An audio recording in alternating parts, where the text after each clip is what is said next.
On se retrouve aujourd'hui pour le montage des pièces provenant de notre partenaire Fighting Bro dans une gearbox aléatoire, voilà, de type gearbox V2.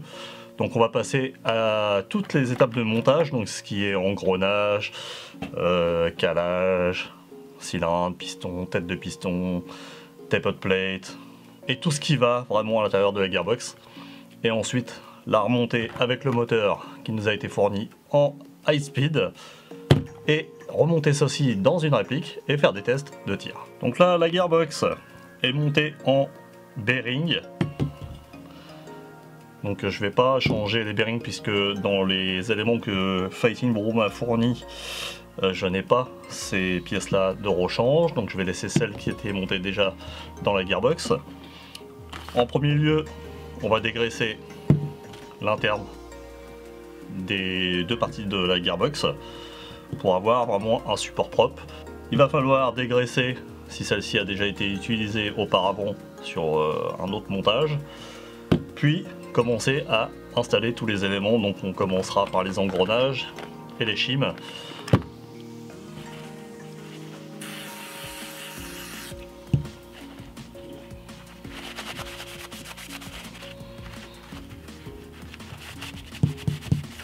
Donc là le premier élément qu'on va monter, ça va être les engrenages. Donc là c'est des 18-1.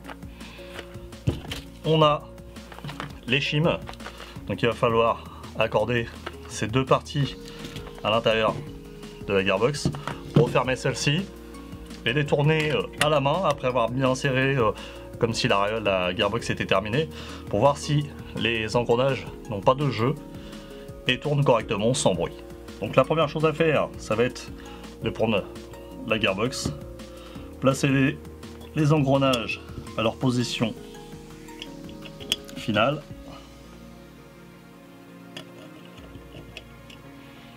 sans refermer la coque pour l'instant.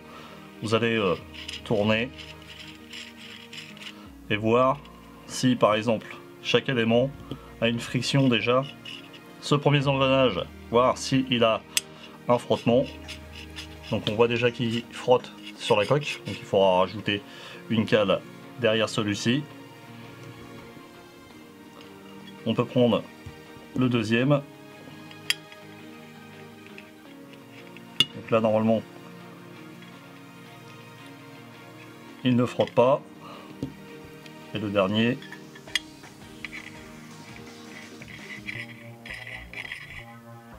il ne frotte pas non plus. Donc on va passer maintenant à la pose des shims. Donc là l'utilisation des shims va être très importante dans une gearbox.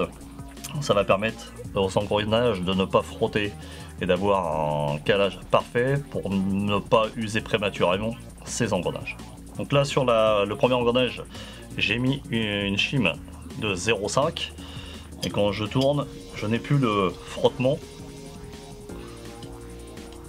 qu'on avait au départ.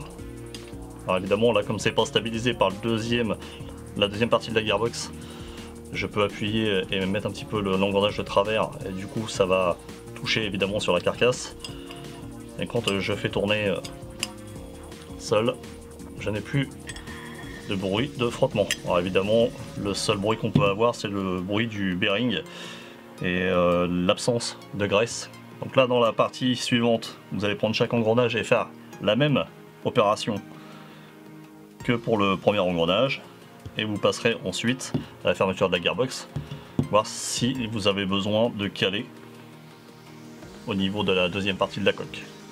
Donc là j'ai fermé la gearbox avec les vis d'origine, donc j'ai serré légèrement, il n'y a pas besoin de serrer fortement, et ensuite en bougeant rien que la gearbox comme ça, vous allez entendre que les engrenages bougent à l'intérieur, donc ça veut dire qu'ils ne sont pas calés correctement.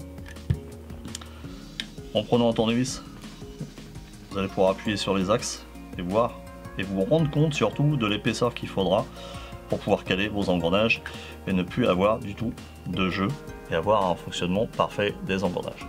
Donc là j'ai réussi à peaufiner le réglage avec les shims. Quand je prends la gearbox et j'appuie d'un côté comme de l'autre, les engrenages n'ont plus de jeu latéralement. Donc on est bien calé. et le bruit qui tourne librement à l'intérieur. C'est ce qu'on recherche.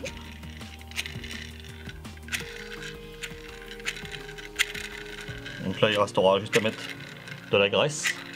Donc là une fois que les engrenages sont terminés au niveau des réglages et des calages, on va passer à l'assemblage des éléments pneumatiques internes de la gearbox.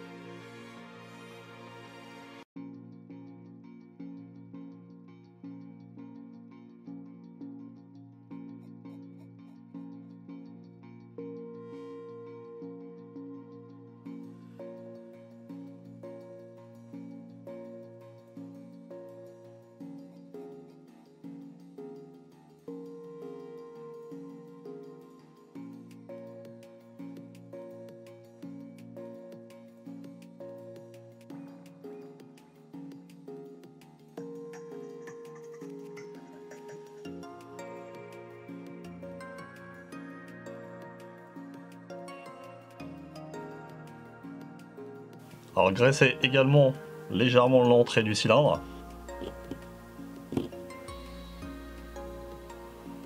pour permettre au piston et à la tête de piston de glisser à l'intérieur.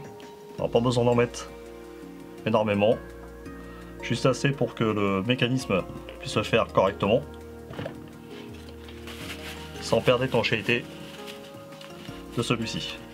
Alors je vous conseille de graisser aussi légèrement le joint qui se trouve au bout de la tête de piston pour pouvoir rentrer à l'intérieur du nozzle et vraiment avoir son effet maximum.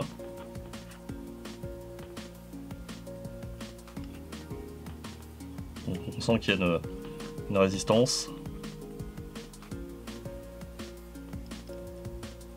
Hop. Alors ça va se faire au fur et à mesure.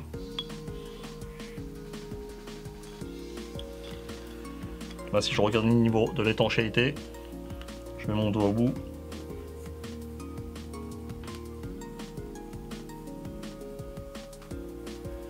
Je force vraiment. J'ai une étanchéité parfaite à l'intérieur. Si je lâche, je fais sauter même la tête de piston.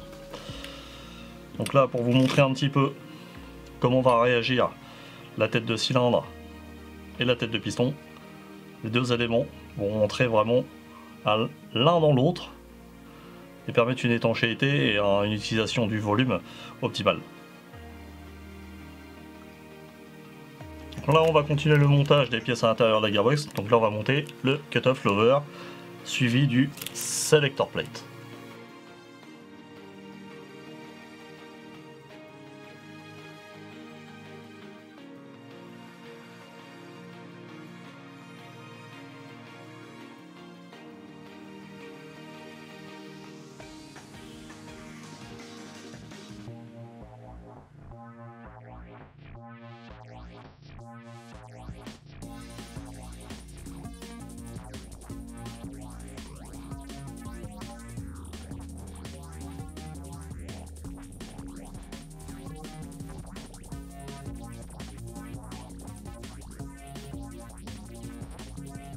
On passe maintenant au montage du câblage interne avec le switch mécanique. Donc là on passe au montage du switch mécanique. Donc vous avez les deux éléments à assembler tout d'abord pour éviter d'avoir du mal à l'enfoncer après. Ensuite vous glissez. Alors sur la gearbox vous avez la platine qui se trouve juste en bas là, à ce niveau là. Il va falloir placer la partie plastique en dessous et ensuite le plaquer vers le fond. Alors, il va falloir peut-être aussi lever un petit peu le cut-off. Voilà. Et ensuite, mettre la vis qui va être dans le package. Donc là maintenant on va placer le petit ressort qui était fourni dans le sachet. Donc là j'ai placé le ressort. Voilà. Et ensuite on va placer les câbles correctement dans la coque de la gearbox. Donc là j'ai passé le câble à l'intérieur des gorges de la gearbox. Donc attention de bien positionner les câbles pour que l'alimentation soit bien positionnée vers l'arrière, puisque c'est un switch pour un câblage arrière et non avant. Donc là j'ai voulu monter le safety cover sur la gearbox. Alors il s'est avéré que l'axe n'est pas assez réduit par rapport à celui, du moins par rapport au trou de la gearbox, donc il a du mal à être libre. Donc je vais pas monter celui-ci, je vais monter un autre modèle qui était à l'origine sur la gearbox et qui fonctionne très bien. Donc attention avec le safety cover de cette marque. Là j'ai remonté le safety cover, donc là il est libre, alors que tout à l'heure il restait bloqué en cette position là, donc celui de la marque Fighting Bro. Donc attention si vous achetez cette pièce là. Donc là il fonctionne parfaitement et c'est ce qu'on recherche. Donc là le switch mécanique, le cut-off lever, le tapered plate, le safety cover sont montés dans la gearbox.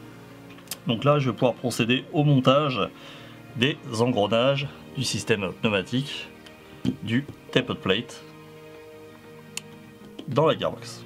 Donc là avant de replacer les engrenages, les shims, je vais utiliser du coup un pot de graisse spécifique pour le montage. Donc là c'est une marque qui s'appelle FPS. C'est fabriqué en Italie, donc c'est la spécifique pour engrenage et bushing. Donc là vous en prenez un tout petit peu et vous venez en mettre sur les emplacements.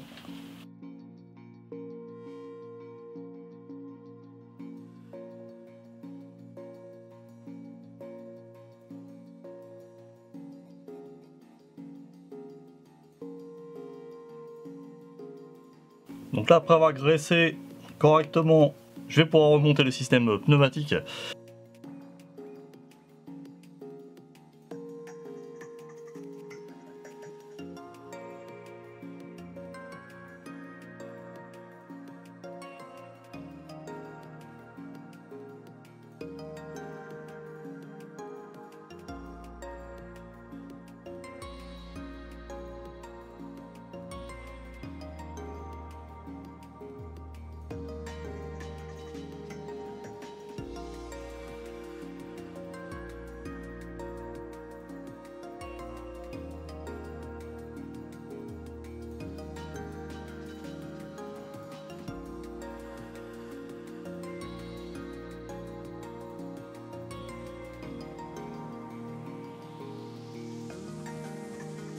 Donc là j'ai remonté une détente aléatoire d'M4 très basique.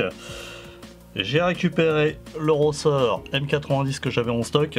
Je vais le mettre à la place du M120 qui était fourni par Fighting Bro parce que je pense qu'il est vraiment trop gros pour le montage que je suis en train de faire. J'ai pris le guide ressort qui était fourni avec, donc guide ressort sur roulement.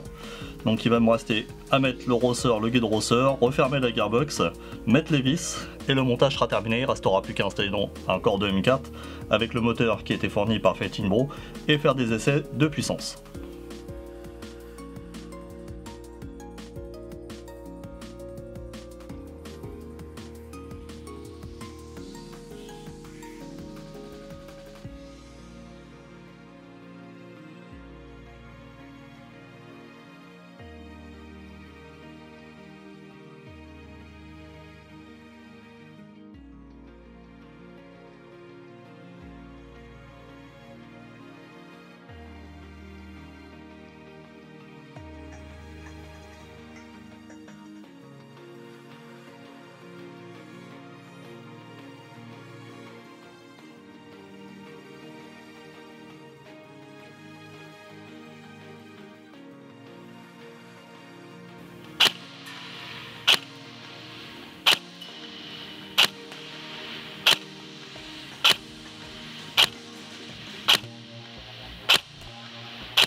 Donc on se retrouve sur le terrain pour faire l'essai du montage Fighting Bro en interne. Donc il a été remonté dans le corps de la réplique.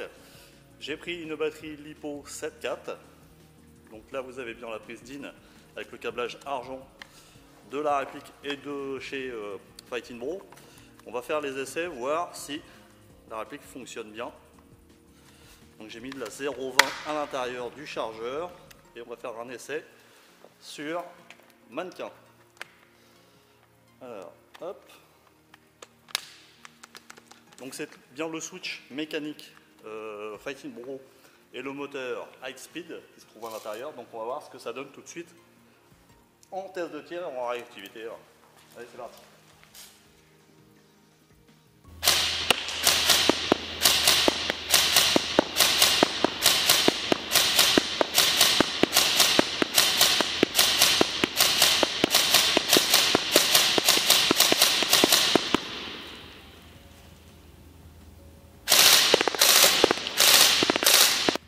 Là, ce qu'on peut dire sur l'interne, c'est qu'il marche très bien.